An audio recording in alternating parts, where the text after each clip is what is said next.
Today's video will guide you through on how to add page in Adobe Acrobat. It's a very simple step. All you have to do is follow along. So let's go to this PDF and select this one over here. So as you can see, this is the PDF over here, and you want to add page to this PDF.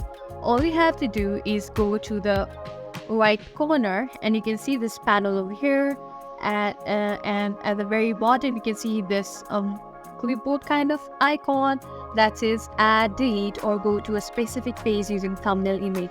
Simply tap into that icon and it will lead to this, and now here are all the multiple pages.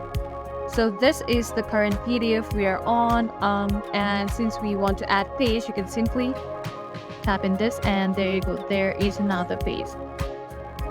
So this is basically how you add page on the Adobe Acrobat. I hope this video was useful. If so, consider subscribing to our channel and liking our video. Thank you so much.